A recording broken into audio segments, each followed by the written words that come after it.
تاسو به څه خیال وي که جاج د زمانې واخلو؟ زما خو خیال دی چې زلمو له لپټې واخلو. تاسو به څه خیال وي که جاج د زمانې واخلو؟ زما خو خیال دی چې زلمو له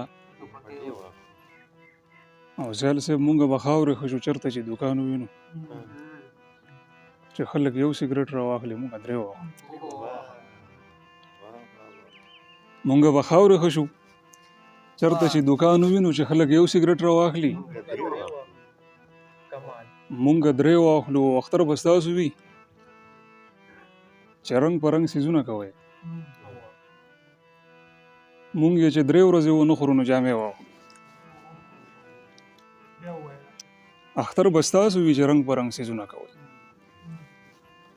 مونږ یې چې درې ورځې ونه خورو نو جامې واخلو. پښتنو داسې یو بازار مو په نظر کې نشته چې خپل ملک له او ملا له پکې خولې واخلو.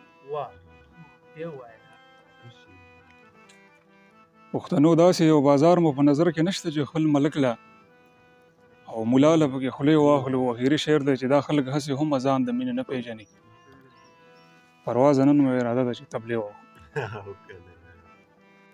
ما له لږ وخت راکوه، ما ته ستا کتل پکار دي.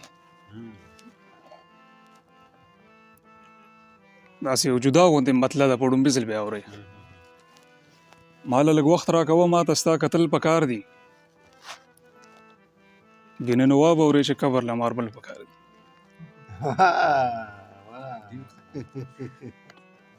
ما له لږ وخت راکوه، ما ته ستا کتل پکار دي. ګینه نواب اورئ چې قبر له ماربل پکار دي. او په دغه لاره یې تازه د خپو چاپونه ښکاري، د دې چینې نه خو په لپو لپو څکل پکار دي. بیا تا به شعر واوره. په دغه لاره یې تازه د خپو چاپونه ښکاري، د دې چینې نه خو په لپو لپو څکل پکار دي. او بې له غرضه ماشومان هم خواله نه راځي اوس، د چا 50 روپۍ پکار دي، د چا 100 پکار دي. او اخري شعر دی چې دا چې پښتو کوي او د خور حق نه مني، د دې سړي نه خو بریتونه پرې کول پکار دي. مننه.